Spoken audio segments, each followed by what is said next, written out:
A very warm welcome to all of you. This is Mehker and this is my YouTube channel Keep Growing. Today we will be learning about NCERT Psychology Class 12th Chapter 1 Variations in Psychological Attributes and this is Part 4. Part 3 में हमने discuss करा था जो भी हमारे theories of intelligence थे जो two parts में डिवाइड होती है, साइकोमेट्रिक अप्रोच और information processing approach. Psychometric approach के अंदर हमने 5 थियोरीज के बारे में पढ़ा था और हम अब इंफॉर्मेशन प्रोसेसिंग अप्रोच के बारे में पढ़ेंगे। उसके अंदर 3 थियोरीज है, ठीक है। तो हम उसके बारे में हम पार्ट 4 के अंदर पढ़ेंगे, बट लेकिन उससे पहले जो पार्ट हमारा 3 में साइकोमेट्रिक अप्रोच के अंदर कुछ चीज़ें रह गई थी, जो लास्ट वाली जो थ्योरी थी हमारी स्ट्रक्चर ऑफ इंटेलेक्ट मॉडल जो जेपी गलफोर्ड ने दी थी, उसके अंदर लास्ट की क्लासिफिकेशन हमारी रह गई है, तो हम उस पर भी फोकस करेंगे। प्लस अभी हम बाकी के जो थ्योरीज है उसको कवर करेंगे। ओके, तो कंटेंट्स पार्ट 4 में हमारे पास रहेंगे इंफॉर्मेशन प्रोसेसिंग अप्रोच में जो थ्योरीज है, थ्योरी ऑफ मल्टीपल इंटेलिजेंस जो हॉवर्ड गार्डनर ने दी थी, ट्रायर्किक थ्योरी ऑफ इंटेलिजेंस जो रॉबर्ट स्टर्नबर्ग ने दी थी, पास मॉडल ऑफ इंटेलिजेंस जो कि जेपी दास, जैक नाइग्री एंड कर्बाय ने दी थी। ठीक है, इन तीनों ने ही पार्टिसिपेट करा था पास मॉडल ऑफ इंटेलिजेंस को देने में। ठीक है, तो बढ़ते हैं हम अपने पहले टॉपिक की तरफ, साइकोमेट्रिक अप्रोच यानी कि स्ट्रक्चरल अप्रोच, जो उसके अंदर हमारा लास्ट वाला रह गया था स्ट्रक्चर ऑफ इंटेलेक्ट मॉडल जो जेपी गलफोर्ड ने दी थी। उसका कुछ पार्ट्स डिस्कस कर लेते हैं। ठीक है, तो since this classification include 6 into 5 into 6 categories, therefore the model has 180 cells. ठीक है, तो ये जो क्लासिफिकेशन करी गई थी सेल्स के ऊपर, तो उसके अंदर जो क्लासिफिकेशन इंक्लूड करती है वो कौन सी मल्टीप्लीकेशन से करती है? 6 into 5 into 6 कैटेगरीज से। ठीक है, तो देयरफॉर जो इस मॉडल के अंदर 180 सेल्स है टोटल, और each cells is expected to have at least one factor और एबिलिटी। सम सेल्स में have more than one factor. ठीक है, हर एक सेल के अंदर एक्सपेक्टेड है कि एटलीस्ट वन फैक्टर तो उसके अंदर होगा ही होगा। वन फैक्टर्स जो भी हमने इसके अंदर फैक्टर्स डिस्कस करे हैं, या वन फैक्टर मींस एबिलिटी। ठीक है, तो हर एक पर्सन के अंदर, हर एक सेल के अंदर कोई ना कोई एबिलिटी जरूर होगी। ठीक है, सम सेल्स में have more than one factor. कुछ पर्सन्स के अंदर आप देखते होंगे, इंडिविजुअल्स के अंदर, मतलब उनके अंदर बहुत सारी एबिलिटीज होती है। ठीक है, कुछ पर्सन जो है वो स्विम भी कर लेते हैं, उनकी क्रिएटिविटी भी बहुत अच्छी होती है। ठीक है, तो कुछ पर्सन्स जो होते हैं उनके अंदर मोर देन वन एबिलिटी होती है। ठीक है, तो उनके सेल्स जो है वो भी उसके सेल जो 180 मतलब उनके 180 सेल्स में से उनके सेल्स भी ज्यादा होंगे। ठीक है, तो उनके फैक्टर्स भी उतने ही होंगे। Each factor is described in terms of all 3 dimensions. हर एक फैक्टर को हम डिस्क्राइब कर सकते हैं ऑल 3 डायमेंशंस में, जो हमने इसके अंदर डायमेंशंस पढ़ी है। ठीक है, तो हर एक फैक्टर को हम एक उनके डायमेंशन से भी हम उसको डिस्क्राइब कर सकते हैं। ठीक है, तो बढ़ते हम अपने इंफॉर्मेशन प्रोसेसिंग अप्रोच में, जो कि थी उसके अंदर थ्योरी ऑफ मल्टीपल इंटेलिजेंसेस जो हॉवर्ड गार्डनर ने दी है। ठीक है, तो हम इसके बारे में जानते हैं कि उन्होंने ऐसा क्यों दिया है और उनके अकॉर्डिंग क्या था। According to him, intelligence is not a single entity. वो कहते हैं इंटेलिजेंस ना सिर्फ एक एबिलिटी नहीं होती, एक सिंगल एंटाइटी नहीं होती है। ठीक है, इंटेलिजेंस बहुत सारी स्किल्स को इंक्लूड करती है। ठीक है, हर एक पर्सन के अंदर इंटेलिजेंस अलग अलग टाइप्स की होती है और वो अलग अलग स्किल्स को परफॉर्म करता है। Distinct types of intelligences exist independent of each other. ठीक है, हर एक इंटेलिजेंस जो होती है ना वो अपने में ही इंडिपेंडेंट होती है। ठीक है, वो किसी के ऊपर डिपेंडेंट नहीं होती है, वो अपना काम, मतलब हर एक पर्सन जो है उसके अंदर कोई ना कोई ऐसी स्किल होती है जो वो इंडिविजुअली परफॉर्म कर सकता है। ठीक है, different types of intelligences interact and work together to find a solution to a problem.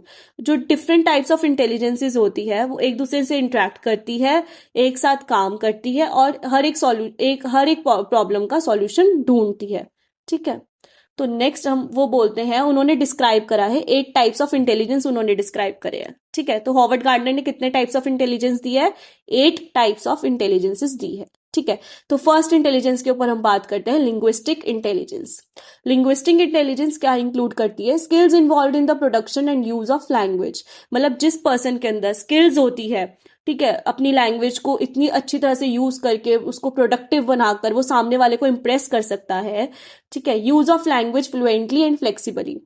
वो अपनी लैंग्वेज को इतनी फ्लुएंटली और इतनी फ्लेक्सिबल यूज करता है कि उसकी जो सामने वाला ना अपने आप ही इम्प्रेस हो जाता है, ठीक है, उससे वो अट्रैक्शन अपने आप ही उसको होने लग जाती है, वो अपनी इंट्रापर्सनल स्किल्स जो है वो अपने आप ही डेवलप करने लग जाता है। इंट्रापर्सनल स्किल्स जो उसकी होती है वो उसकी ऑलरेडी इतनी अच्छी होती है कि वो अपनी लैंग्वेज को यूज करके सामने वाले को इम्प्रेस कर लेता है। To express one's thinking and understand others, इनके पास एक एबिलिटी होती है कि अपनी मतलब थिंकिंग को एक्सप्रेस कर सके, ठीक है, और सामने वाले की भी थिंकिंग को उसको रख सके, उसके पर्सपेक्टिव को भी समझ सके।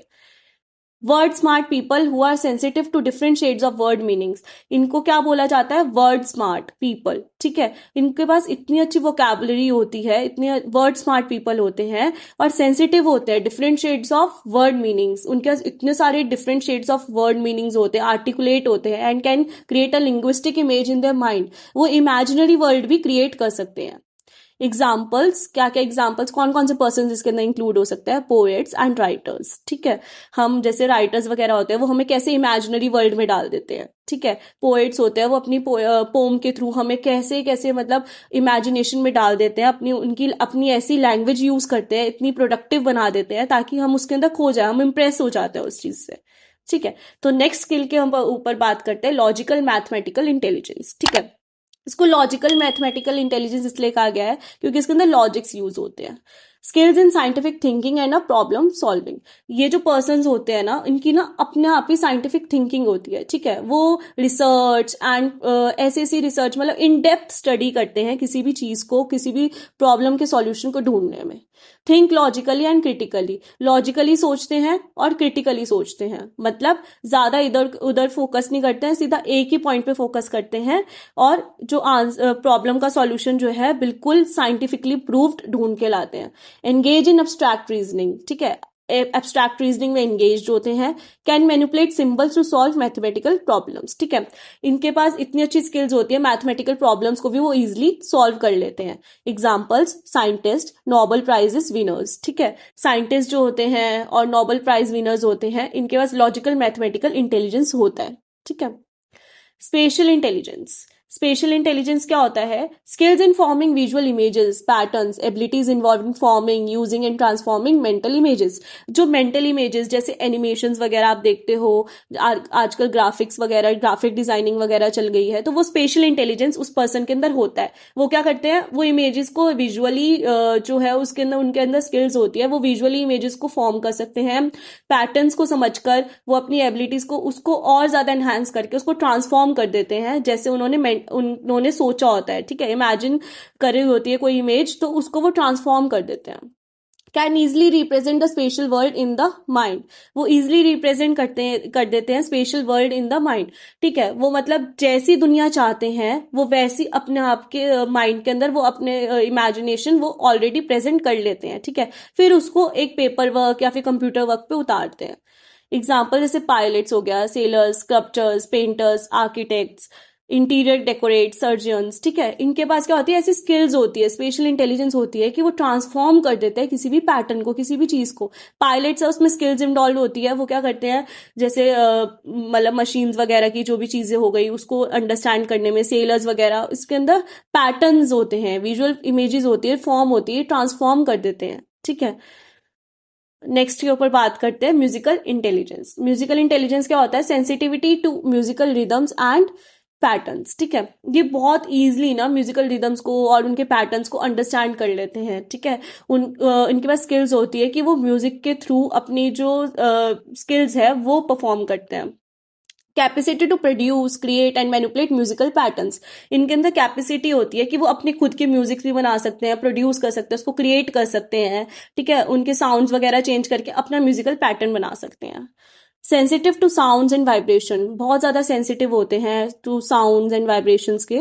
Sensitive to creating a new pattern of sounds, ठीक है। सेंसिटिव होते हैं to creating a new pattern of sounds, ठीक है। एग्जाम्पल जैसे म्यूजिशियंस हो गए, साउंड इंजीनियर्स हो गए, सिंगर्स हो गए, इंस्ट्रूमेंटलिस्ट हो गए, ठीक है। ये सारे म्यूजिकल इंटेलिजेंस की स्किल्स बहुत अच्छी तरह से परफॉर्म करते हैं। नेक्स्ट में बात करते हैं bodily kinesthetic intelligence. Bodily kinesthetic intelligence जो होता है, using whole or portions of the body flexibly and creatively for display or construction of products and problem solving. ये क्या करते हैं, अपनी पूरी बॉडी, इनकी बॉडी इतनी ज्यादा फ्लेक्सिबल होती है, इतनी ज्यादा मतलब कहीं पे भी कैसे भी मुड़ जाती है कि क्रिएटिविटी, उस चीज को वो यूज करके क्रिएटिविटी परफॉर्म करते हैं कि किसी भी प्रॉब्लम का सॉल्यूशन ढूंढने में। ठीक है, जैसे कि डांसर्स हो गए, एरोबिक्स हो गए। एरोबिक्स जो होते हैं वो क्या करते हैं, वो उनकी बॉडी इतनी फ्लेक्सिबल होती है, ठीक है, मतलब वो कैसे भी डांस वगैरह ऐसे परफॉर्म करके वो अपना खुद की इतनी अच्छी स्किल्स होती है। जैसे योगा जो करते हैं लोग, ठीक है, जिम्नास्टिक हो गए, ठीक है, ये जो जितनी भी सारी चीजें हैं, इनकी बॉडी जो है बहुत ज्यादा फ्लेक्सिबल होती है। ठीक है, एग्जाम्पल हो गया athletes, dancers, actors, surgeons, gymnast, sports person. ठीक है, ये जितने भी हो गए काइनेस्थेटिक, बॉडली काइनेस्थेटिक इंटेलिजेंस में आते हैं। नेक्स्ट हम बात करते हैं इंट्रापर्सनल इंटेलिजेंस।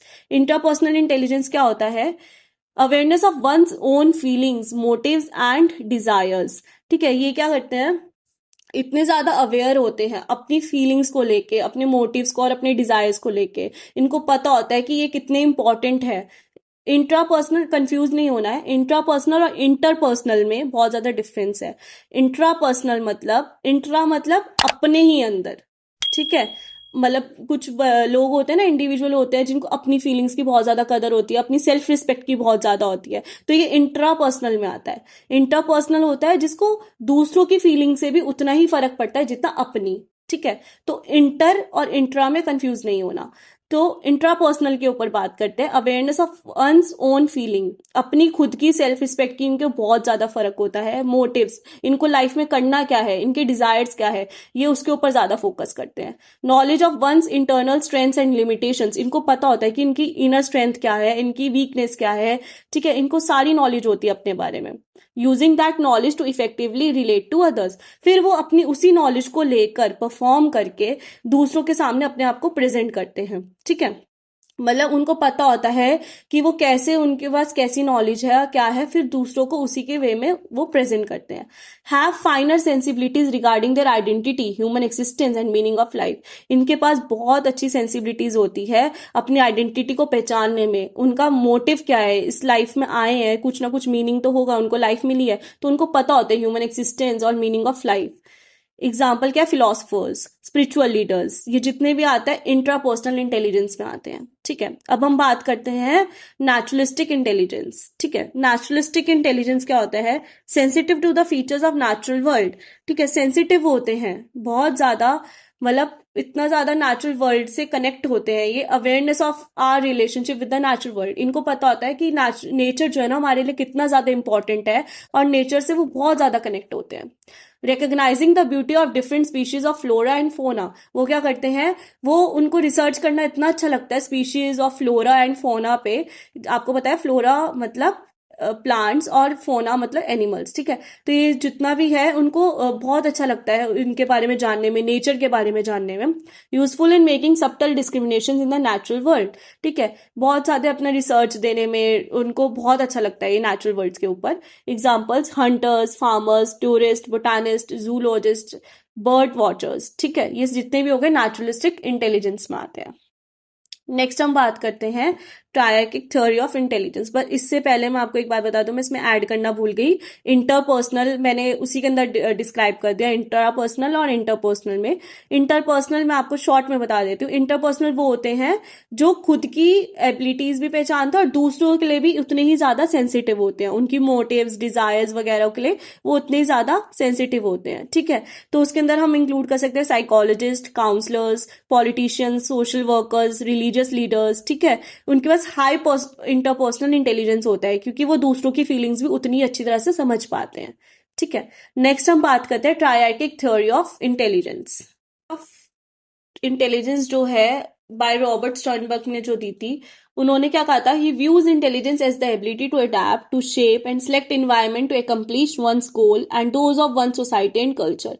उन्होंने ना सोसाइटी एंड कल्चर को भी उतनी इंपॉर्टेंस दी थी इंटेलिजेंस डेवलप करने में। ठीक है, वो क्या कहते हैं, इंटेलिजेंस एक एबिलिटी होती है कि कैसे एक पर्सन अपने एनवायरमेंट को अडेप्ट करता है, उसको उसके अंदर रहना सीखता है और अपने हिसाब से एनवायरमेंट सेलेक्ट करता है ताकि वो अपने गोल्स की तरफ पहुंच सके और अपना ही कंट्रीब्यूशन दे पाए एक सोसाइटी को और एक कल्चर डेवलपमेंट में। ठीक है, तो उन्होंने क्या बोला, इंटेलिजेंस को उन्होंने अपने नजरिए से एक तरीके से ये बोला है कि सोसाइटी और कल्चर का भी बहुत बड़ा रोल होता है।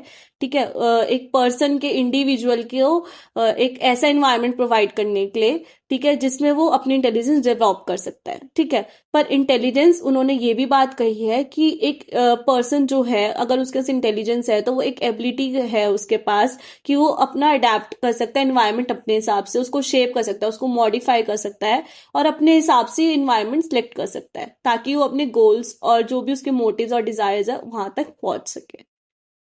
रॉबर्ट स्टर्नबर्ग ने ये जो ट्रायर्किक थ्योरी ऑफ इंटेलिजेंस है 1985 में पोस्ट करी थी। बहुत बार ये सीयूईटी के पेपर में भी पूछ लिया जाता है कि ट्रायर्किक थ्योरी ऑफ इंटेलिजेंस जो है रॉबर्ट स्टर्नबर्ग ने कब दी थी, तो 1985 में उसने प्रपोज की थी इस theory. According to this theory there are 3 types of intelligence. ठीक है, उनके अकॉर्डिंग यहाँ पर 3 टाइप्स ऑफ इंटेलिजेंस है। कॉम्पोनेंशियल इंटेलिजेंस, एनालिटिकल इंटेलिजेंस, जिसको एक कॉम्पोनेंशियल इंटेलिजेंस है जिसको हम एनालिटिकल इंटेलिजेंस भी कहते हैं। एक्सपीरियंशियल इंटेलिजेंस जिसको हम क्रिएटिव इंटेलिजेंस भी कहते हैं। कॉन्टेक्सुअल इंटेलिजेंस जिसको हम प्रैक्टिकल इंटेलिजेंस भी कहते हैं। ठीक है, अब हम इनके बारे में एक एक करके पढ़ते हैं। तो बढ़ते हैं हमारे पहले टॉपिक की तरफ, कॉम्पोनेंशियल इंटेलिजेंस जिसको हम एनालिटिकल इंटेलिजेंस भी कहते हैं। इसके अंदर उन्होंने क्या बोला था, the analysis of information to solve problems. ठीक है, हर एक इंडिविजुअल के पास एक एबिलिटी होती है, एक इंटेलिजेंस होती है। ठीक है, जिस इंडिविजुअल के पास एनालिसिस जो वो कर लेता है इंफॉर्मेशन को टू सॉल्व प्रॉब्लम्स, ठीक है, उसके पास कॉम्पोनेंशियल इंटेलिजेंस होता है। Think, analytical and critical. ठीक है, तो वो क्या करता है, लॉजिकली भी सोचता है, क्रिटिकली भी सोचता है, चीजों को साइंटिफिकली भी सोचता है। Next, succeed in schools. ठीक है, वो ऐसे जो पर्सन होते हैं, इंडिविजुअल्स होते हैं, वो स्कूल्स के अंदर सक्सीड करते हैं, सक्सेसफुल होते हैं। क्यों, दिस इंटेलिजेंस हैज 3 कॉम्पोनेंट्स, क्योंकि इस इंटेलिजेंस के अंदर 3 कॉम्पोनेंट्स है। कौन कौन से, ए पहला पार्ट ये नॉलेज एक्विजिशन। ठीक है, इनके पास नॉलेज एक्विजिशन एबिलिटी होती है, responsible for learning and acquisition of the ways of doing things. वो क्या करते हैं, जल्दी से सारी चीजों को अडेप्ट कर लेते हैं। मतलब जैसे टीचर कुछ चीज समझा रही है तो वो रिस्पॉन्सिबल होते हैं, वो उस चीज को अच्छी तरह से समझते हैं और एक्वायर करते हैं। जो भी टीचर उसको कह रही है, जैसे एक्सपेरिमेंट करने के लिए कह रही है तो वो वैसे ही एक्सपेरिमेंट करेगा जैसे टीचर ने बोला है उसको। तो वो नॉलेज एक्विजिशन मतलब अपनी नॉलेज को एनहांस कर रहा है इन्वायरमेंट के थ्रू। नेक्स्ट हम बात करते हैं मेटा और हायर ऑर्डर। ठीक है, इसके अंदर मेटा और हायर ऑर्डर क्या करते हैं, वो कौन सी स्किल्स होते हैं, involves planning concerning what to do and how to do. इनके पास ऐसी स्किल्स होती है, ऐसा कंपोनेंट होता है, उनको पता होता है कि जैसे मान लो टीचर ने बोला है कि ग्रुप एक्टिविटी है, ठीक है, तो वो इन्वॉल्व हो जाएंगे प्लानिंग में कि कैसे क्या क्या करना है। ठीक है, और कैसे परफॉर्म करना है, what to do and how to do. ठीक है, तो उनके पास मेटा और हायर ऑर्डर स्किल्स होती है। Performance involves actually doing things. ठीक है, फिर वो परफॉर्म करेंगे, वो group activity involves actually doing things, मतलब वो कैसे चीजें एक्चुअल में परफॉर्म कर रहे हैं। तो इनके पास ये 3 कंपोनेंट्स होते ही होते हैं इंटेलिजेंस के, कॉम्पोनेंशियल इंटेलिजेंस में। ठीक है, ये 3 कंपोनेंट्स जो है वो इंपॉर्टेंट है, ये होते ही होते हैं उस इंडिविजुअल के अंदर जो थिंक, एनालिटिकल और क्रिटिकली सोचता है और सक्सेसफुल होता है उनके स्कूल्स के अंदर, और इंफॉर्मेशन उनके पास होती है बहुत ज्यादा टू सॉल्व प्रॉब्लम्स। नेक्स्ट में हम बात करते हैं एक्सपीरियंशियल इंटेलिजेंस जिसको हम क्रिएटिव इंटेलिजेंस भी कहते हैं। वो कहता है involve in using past experiences creatively to solve novel problems. वो क्या करते हैं, जैसे पास्ट में उनसे कोई मिस्टेक हुई है, ठीक है, या पास्ट में उन्होंने कुछ भी चीजें सीखी है, तो वो अपने पास्ट एक्सपीरियंसेस को यूज करते हुए अब की जो करंट प्रॉब्लम है उसको सॉल्व करेंगे। नॉवल मतलब जो करंट प्रॉब्लम्स है उसको सॉल्व करते हैं, क्रिएटिव माइंड से सॉल्व करते हैं। रिफ्लेक्टेड इन क्रिएटिव परफॉर्मेंस, उनके पास क्रिएटिव एबिलिटी होती है, इसलिए इसको क्रिएटिव इंटेलिजेंस भी कहा गया है। ठीक है, वो क्रिएटिविटी, हर चीज में क्रिएटिविटी जरूर डालते हैं ताकि उनकी परफॉर्मेंस जो है बहुत अच्छी हो पाए। Integration of different experiences in an original way to make new discoveries and inventions. ठीक है, वो क्या करते हैं, अपने एक्सपीरियंसेस को इतनी ओरिजिनल वे में परफॉर्म करते हैं और अब करंटली डिस्कवर्स कर रहे होते हैं न्यू न्यू चीजें, न्यू थिंग्स, इन्वेंशंस कर रहे होते हैं। ठीक है, मतलब अपने एक्सपीरियंसेस से सीख कर वो न्यू इन्वेंशंस और डिस्कवरीज उसको कर रहे होते हैं। Quickly find out which information is crucial in a given situation. वो क्विकली फाइंड आउट कर लेते हैं कि उनके पास कौन सी इन्फॉर्मेशन सही है। इस जैसे एक सिचुएशन दे दी जाए, ठीक है, और उसके अंदर मतलब आपको बोल दिया जाए कि इसको सॉल्व करो, ठीक है, तो उनके पास एक करेक्ट वे होता है, उनके पास एक ही इन्फॉर्मेशन वो डालेंगे और वो क्रूशियल होगी उनकी प्रॉब्लम को सॉल्व करने में। ठीक है, नेक्स्ट हम बात करते हैं कॉन्टेक्चुअल इंटेलिजेंस, जिसको हम प्रैक्टिकल इंटेलिजेंस भी कहते हैं। इसके अंदर उन्होंने क्या कहा है, involves the ability to deal with environmental demands encountered on a daily basis. इसके अंदर वो एबिलिटी इन्वॉल्व है जो डील करती है एनवायरमेंटल डिमांड्स। मतलब आप एक सोसाइटी में रह रहे हैं, आपको पता है एक सोसाइटी जो है उसके रूल्स एंड रेगुलेशंस कुछ ना कुछ होते हैं। ठीक है, हम सबको वो नॉर्म्स उसको परफॉर्म करना ही पड़ता है और उनके नॉर्म्स को अंडरस्टैंड करके अपने सोसाइटी को अपना एक पार्ट परफॉर्म करना पड़ता है। ठीक है, तो हर उस पर्सन के पास एक एबिलिटी होती है, वो अपने एनवायरमेंटल डिमांड्स को फुलफिल कर सकता है on the daily basis, called street smartness और बिजनेस सेंस। ठीक है, उनको हम स्ट्रीट स्मार्टनेस भी कह सकते हैं, बिजनेस सेंस होती है उनके अंदर। ठीक है, लीडरशिप क्वालिटीज भी होती है ताकि वो दूसरों के पर्सपेक्टिव को भी सोच सके और अपने पर्सपेक्टिव को भी। इसके अंदर क्या कौन सी स्किल भी आ गई, इंटरपर्सनल स्किल्स। ठीक है, मतलब दूसरों की फीलिंग्स को भी उतना ही कंसिडर करते हैं और अपनी बात भी नहीं छोड़ते हैं। Easily adapt to their present environment, अपने एनवायरमेंट को जो प्रेजेंट एनवायरमेंट है उसको इजिली अडेप्ट कर लेते हैं और select a favourable environment that then the existing one or modify the environment to fit their needs. फिर क्या करते हैं, इजिली अडेप्ट कर लेते हैं एक तो अपने एनवायरमेंट को, जिस प्रेजेंट एनवायरमेंट वो रह रहे हैं अपने आप को अडेप्ट कर, मतलब उस सारी चीजों को, रूल्स एंड रेगुलेशन सबको मानते हुए अडेप्ट कर लेते हैं उस एनवायरमेंट को। फिर क्या, या फिर वो ये भी करते हैं कि अपने हिसाब से एनवायरमेंट को सिलेक्ट करते हैं। ठीक है, जिस वो रह रहे हैं, जैसे कि हम बोलते हैं ना संगति, इस संगति में रहोगे तो तुम ऐसे हो जाओगे या ऐसी संगति, तो फेवरेबल एनवायरमेंट हो गया। ठीक है, तो जैसे एनवायरमेंट आप चूज करोगे वो वैसे ही अपने आप को मॉडिफाई कर लोगे। तो वो क्या करते हैं, अपने हिसाब से फेवरेबल एनवायरमेंट चूज करते हैं और अपने आप या फिर उसको मॉडिफाई या फिर उसको चेंज कर देते हैं अपनी खुद की नीड्स के हिसाब से, और सक्सेसफुल होते हैं अपनी लाइफ के अंदर। ठीक है, तो ये रहा था हमारी ट्रायर्किक थ्योरी ऑफ इंटेलिजेंस के अंदर। तो ये थ्री हमारे जो कॉम्पोनेंशियल इंटेलिजेंस हो गया, एक्सपीरियंशियल हो गया, कॉन्टेक्सचुअल हो गया, ये थ्री पार्ट्स उन्होंने इसमें दिए थे। ठीक है, नेक्स्ट बात करते हैं हम पास मॉडल ऑफ इंटेलिजेंस, जो कि JP Das, Jack Naglieri and Kirby ने दी थी। उन्होंने क्या बोला था इस पास मॉडल ऑफ इंटेलिजेंस में, According to this model, intellectual activity involves the interdependent functioning of three neurological systems. ठीक है, इस अकॉर्डिंग, मॉडल के अकॉर्डिंग उन्होंने बोला है इंटेलेक्चुअल एक्टिविटी जो है ना एक इंटरडिपेंडेंट होती है, मतलब एक दूसरे पे इंटरडिपेंडेंट होती है। किस पे, functioning of three neurological system, मतलब न्यूरोलॉजिकल सिस्टम पे उन्होंने यहाँ पे बात करी है, मतलब थ्री न्यूरोलॉजिकल सिस्टम्स इन्होंने यहाँ पे डिस्क्राइब करे हैं, वो एक दूसरे से इंटरडिपेंडेंट है। ठीक है, called the functional units of brain, और इन्होंने न्यूरोलॉजिकल सिस्टम को क्या बोला है, called the functional units of brain, मतलब ब्रेन जो है कैसे परफॉर्म करता है, उसकी फंक्शनल यूनिट्स कैसी होती है, उनको उन्होंने न्यूरोलॉजिकल सिस्टम में थ्री पार्ट्स में डिस्क्राइब करा है, जो कि एक दूसरे से इंटरडिपेंडेंट है। ठीक है, एक दूसरे से इंटरडिपेंडेंट है। These units are responsible for the following. अब हम आगे पढ़ेंगे कि ये जो यूनिट्स है ये कैसे रिस्पॉन्सिबल है एक दूसरे से। तो पहली जो आती है यूनिट, जो पहले उन्होंने डिस्क्राइब करी है, वो है अराउजल और अटेंशन। ठीक है, अराउजल का मतलब ये होता है अगर आपको कोई चीज स्टिमुलस मतलब अगर हमें कोई भी चीज सामने से मिल रही है या एकदम से, जैसे होता है ना, आपने पहले साइंस में पढ़ा होगा, जैसे आप कोई गर्म चीज को टच करते हो, ठीक है, तो आपको स्टिमुलस मिल रहा है कि ये हॉट है, फिर आप एकदम से अपनी फिंगर हटा लेते हो। ठीक है, तो वो अराउजल मिल रहा है आपको, स्टिमुलस मिल रहा है। ठीक है, अटेंशन, टीचर कुछ चीज समझा रही है, ठीक है, तो आप अच्छी तरह से समझ रहे हो। मान लो आपको कोई टॉपिक नहीं समझ में आया, ठीक है, तो आप उसको बार बार रिप्ले कर करके समझते हो, तो आप अटेंटिव होकर उस चीज को समझ रहे हो, आपको अराउजल मिल रहा है कि आपको वो चीज नहीं समझ में आई, तो आप अच्छी तरह से उसको अटेंशन दे रहे हो। ठीक है, तो इसमें क्या है, state of arousal is the basic to any behaviour, it helps us in attending to stimuli. ठीक है। तो एक स्टेट ऑफ अराउजल मतलब आपको कोई चीज अच्छी लगती है या आपके लैक ऑफ इंटरेस्ट, अगर जिसमें लैक ऑफ इंटरेस्ट होगा आप वो चीज अराउजल में आएगी ही नहीं, ठीक है, आपका लैक ऑफ मोटिवेशन ही नहीं है उस चीज को परफॉर्म करने के लिए। पर जहां स्टेट ऑफ अराउजल आ जाता है मतलब आपका इंटरेस्ट आ जाता है, तो वो ये बिहेवियर का एक बेसिक है, ठीक है। वो हमें क्या हेल्प करता है, हम उस स्टिमुलाई मतलब हमारा अगर इंटरेस्ट होगा, अगर मान लो किसी पर्सन का डांस में इंटरेस्ट है, ठीक है, तो सामने से डांसर जो डांस टीचर है वो आपको स्टिमुलाई दे रही है, क्या, एक स्टेप्स बता रही है और आप उसको स्टेप को फॉलो कर रहे हो, तो आपको अराउजल मिल रहा है कि डांस टीचर जो है वो स्टेप्स बता रही है, ठीक है। तो आप उस चीज को अटेंड कर रहे हो, एक आपको स्टिमुलाई मिल रहा है और आप उसको अच्छी तरह से अटेंड कर रहे हो। Arousal and attention enable a person to process information. Arousal और attention फर्स्ट स्टेप होता है, इसी से ही पर्सन जो है अनेबल करता है अपने आप को कि जो भी इंफॉर्मेशन उसको मिल रही है उसको कैसे प्रोसेस करना है।